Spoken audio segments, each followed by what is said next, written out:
Fish X. Today we are moving on to our SPS/mixed reef tank video.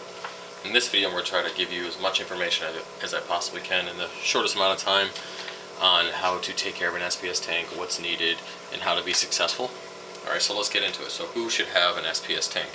Well, anyone who has been doing soft tanks, LPS tanks for a while, who's looking to take the final leap in reefing, and SPS tank is that final leap.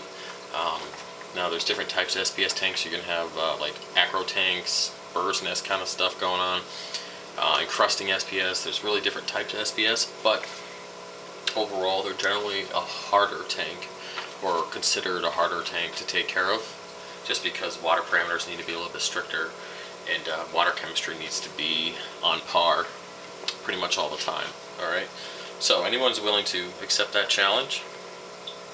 If you're willing to put more time into your hobby, I do know that I put in time every day, and then on the weekends that's when I do the majority of my maintenance for this tank, and that concludes water chemistry tests, water changes, cleaning the glass, moving corals around, fragging, all that stuff, trying to make everybody happy. Alright, so if you're willing to do all that stuff, then SPS tank, you're ready to do that. Okay.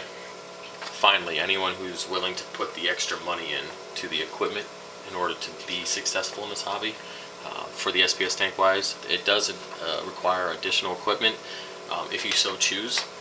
I know that automation tends to be the route that most people are going. It makes it easier to keep track of things and ease of mind while you're out of town and all that stuff. So that costs some extra money. So if you're willing to pay the extra money for it, then SPS tanks are good for you. Okay. Let's move on. What basic equipment do you need? Alright, this is the bare bone basic equipment for an SPS tank. Well, obviously a drill tank. We already went over that in a previous video. An efficient skimmer, just like the LPS tank. I suggest a skimmer that is at least 2 times your water volume, and if not 2 times your water volume, at least be a brand name that is known to be very good, that is at least your water volume. Okay, so an efficient skimmer, good water flow. SPS tanks can take an extreme amount of water flow. Now, if it's pure SPS, you can blast the tank like crazy. But if you have like LPS and softies in there, they don't really like that much flow, so you kind of have to give and take a little bit. But good water flow, get the power heads to make that happen. Wave makers, as I said before, are what I recommend. So good water flow is what you'll need. 2-part dosing, or a calcium reactor. That's a must. If you're going to have an SPS tank, you will be needing to dose 2-part of some sort, either on a daily basis or every other day, depending on your stock. This tank right here requires 120 milliliters of both calcium and alkalinity every day, no exception. If I don't dose that much, the tank does not do very well, and it shows very quickly. Alright, so 2-part, you definitely need that. Better test kits, as I said before in the previous video for LPS, I recommend getting like the Red Sea test kits. Get the better kind to get a better reading. If you can afford to get HANA checkers, that's what I use for my alkalinity, and I definitely love using the HANA checkers. Refractometer, no exception. Reef salt, I personally use reef crystals. I've been using it for years. I even use it on my Zeobit tank. I know some people don't like that, but I love reef crystals. I've used them. I have had great success with it, and I'm not changing anytime soon. And another no exception RODI system has to happen. If you don't have that, then don't even bother doing an SPS tank. Alright, additional equipment that you can get to make life easier. Well, dosing pumps. Okay, so you can dose the additives throughout the day instead of by hand, either in the morning or at night. So dosing pump is definitely what I recommend. Tank control like an Apex, okay, with a pH probe, salinity probe, temperature probe, and then you can get different modules, alarms, all that good stuff. It really helps when you're away from your tank or out of town. It allows you to definitely keep an eye on things. It allows you to know how the tank's doing, because anybody who really gets into this hobby thinks about the tank often. Okay, and when you're out of town, you think about it the most. And usually when you're out of town, that's when something happens. So to have a tank controller that can tell you when something's going on, that's definitely the way to go.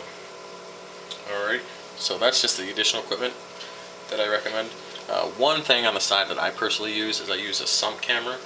I have a wireless IP camera in the sump, so if an alarm goes off, I can just look at the camera and see what's going on through the Apex. So if the Apex says, hey, the water level in the sump's too high, or the skimmer overflowed or something like that, I can turn on the camera and see what's going on in the sump. Now that's a little bit of geekiness there, but I do it, so it is what it is. Alright, let's see. The final thing that I use to keep, is like, it's not really equipment, but it definitely aids in being successful. It's a program to keep track of the tank. I did a video previously on aquatic log. I've been using it for a while. You can check that video out. This allows you to keep track of everything when it comes to your reef tank. Water changes, water chemistry, when equipment needs to be cleaned, everything you can think of you can do on that aquatic log. So check out that video, check out how to use it, and it's definitely worth the investment, trust me. Alright, so let's move into water parameters. What should your calcium, alkalinity, and magnesium be? Now there is acceptable ranges and ideal ranges. These are personal preferences. The acceptable ranges for calcium are 380 to 450. Some people go up to 500. I personally keep mine at 440. Stays at 440, 450, doesn't fluctuate from there.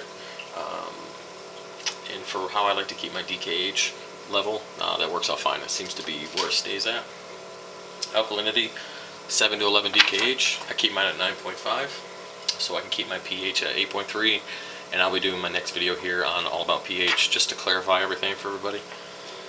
And then magnesium, 1350 to 1450, and then again I keep mine at 1380, happy medium. You can go any direction you'd like. That's personally where I like to keep mine. Alright, now that you have those water parameters, how often should you check them? Well, if you're just starting the reef tank out, I suggest every 3 days. And then once you get a hang of things, once a week. And then eventually you can move to just checking the alkalinity once a month, like I do. It's personal preference. I feel that's all I need to check at this point. And once you get used to the SPS tank and you can see how the tank's doing, you'll be able to generally tell if something's not right. Just from observing the tank day after day, you'll see what's normal and what's not. But in the beginning, check it more frequently, and then as time goes, you can spread that time out. Alright? Alright, so let's talk about salinity here. Salinity should be between 1.025 and 1.026. Alright, you can keep it anywhere in between there, or you can keep it a little higher than 1.026. Either way, you're going to be fine. I'd stay away from 1.027 and higher. I would definitely stay away from that. But 1.0265, I've had mine at that tank at that level for a while. Had no problems with it. It was fine. Okay. Now let's talk about how to manage stable water parameters, and that would include calcium, alkalinity, magnesium, and then salinity. Those are definitely the 4 that you want to keep as stable as possible. Fluctuations in different water parameters will affect SPS and can cause them to bleach out. Alright, so stability is key. So how do you keep stable calcium and alkalinity? Well, dosing 2-part solution on a daily basis to keep up with the need of your tank. So if your tank uses 100 milliliters of 2-part a day, then you need to dose it on a daily basis. Now, I personally dose my 2-part solution during the night, and this helps balance some of the pH swing, and which I'll get into in the next video. But yes, dosing 2-part equally on a daily basis to keep up with the need will ensure that your calcium and alkalinity stay consistent. As for salinity, having a reliable auto top off, and also having a backup to turn that auto top off if it decides to go rogue on you, which has happened to me in the past. But keeping the auto top off going correctly will help ensure that evaporation is taken care of properly, and which will keep the salinity of the tank stable. Alright, so let's move into how often should you do water changes. Now, when you're first starting your SPS tank, it's good to let the tank go for a little bit. I wouldn't say more than 3 weeks, but I do recommend, once you get into a habit of doing a 10% water change every other week, and then a 20% monthly depending on your bio load. If you start seeing hair algae and lots of diatoms depending on how old your tank is, but if you start seeing nuisance algae, then you need to take into consideration what you're doing that's affecting that algae. What are you doing to making that grow? Are you feeding too much? Are you not doing enough water changes? Is your water that you're putting in the tank good enough via your auto top off or your water changes? And do you have too many fish? Do you have enough rock? There's all these things which I will get into in another video to help manage algae. Alright, just food for thought on that. Let's move into lighting. Now, I've seen people grow SPS with T5 high output, but the key to that is if you have a 6-foot tank, I've seen a person with a 6-foot tank have 4 T5 high output bulbs on each side of the tank, so a total of 8 bulbs. That's a lot of lighting, and I'm sure it's definitely putting out a lot of watts, as in your electric bill. But he was growing SPS pretty good with that tank, and that was with 8 T5 high output bulbs. But then again, he had to replace those bulbs every 6 to 9 months, so yeah, this gets pretty expensive. So with that being said, I recommend LEDs. I use the Aquamars. You can use the SPS Reef lights. You can use the cheaper $100 to $150 LED lights. They work just fine. But be aware, start off low with the lighting and gradually work it up over a period of time, like over a period of a week or so. Don't just throw your SPS in there at the top of your rock, like I have mine here. Sorry. And don't put it there and then have the light at 100%. This tank currently has the blues at 100%, and then it has the whites at about 60 to 70%.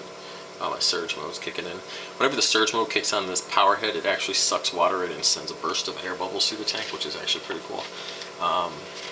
But anyways, so yeah, don't blast the corals with the LEDs. They are very strong, so take your time and work your way up, because you'll definitely tell when the coral's not happy. Alright, so I suggest LEDs. Now you can still do the, in the previous video I talked about the metal halide lights. Like I said, I never used them before. I kind of stayed away from them just because of the cons with the heating and the bulb expenses and the chiller and all that kind of stuff. So if you want to mess with those lighting, I'm sure you can find plenty of information on Google with that, or another channel that has provided information with those types of lights. But I don't mess with them, never have, and I don't really have a reason to at this point. Alright, so let's move into flow.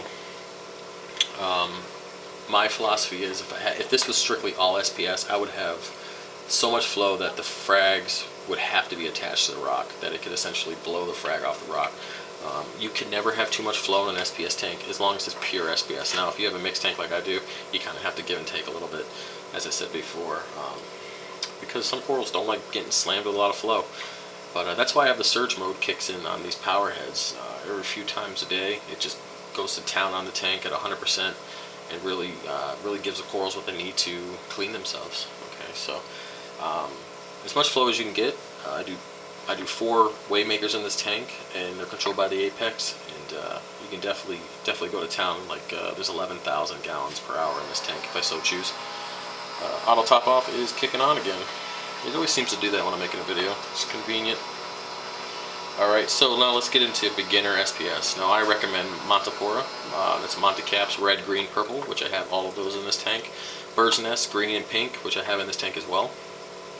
Encrusting SPS, which I do have in here. There's so many different types of encrusting SPS. Then you have Montipora digitata. That's my other one that I recommend. Now those are all very fast, easy, considered easier SPS corals. They grow very fast. They're easy to frag. You make some extra money on them, and they're just generally easier. But once you get all that down, you can move on to acroporas. Acroporas grow very fast once you get your water chemistry down stability-wise and provide the right nutrients. But stay away from acros until you get your hands, get your feet wet, and really grasp growing just standard SPS. Cat's paw, like I said, green bird's nest, pink bird's nest, all that kind of stuff. Really focus on those. And then once you got that down, you can actually trade some of those frags for some acroporas for sure. My fish selection is just as it was in the previous video. Get fish that are reef safe. Make it simple for you. Tangs, clownfish, damsels. You can get an eel if you so choose, if you get one that's actually nice. Blennies, wrasses, stuff like that. Stay away from something that's going to eat your coral. Okay, just stay away from those kind of fish that eat your coral. It's pretty simple. Build fish around growth of the tank. That's how I look at it. It's very, very simple way of looking at it. All right, so let's just sum all this up now. The key to success for an SPS tank, you have to remember, is consistency, knowledge, and the willingness to put time into the tank. If you can do those 3 things, you will be successful. There's no way around it. If you can do those things, you will be successful. Alright, so I hope that I provided some good information for you guys. My next video I'm going to put out is all about pH. Okay, I had several questions about my how to solve pH problems video, so we're just going to bring those over to the next video, and I'm just going to elaborate on them. and throw pH out there, explain what it is, explain how to keep it at a certain level and how to keep it consistent. Alright, I appreciate you guys watching. Like, comment, subscribe, and I'll see you next time.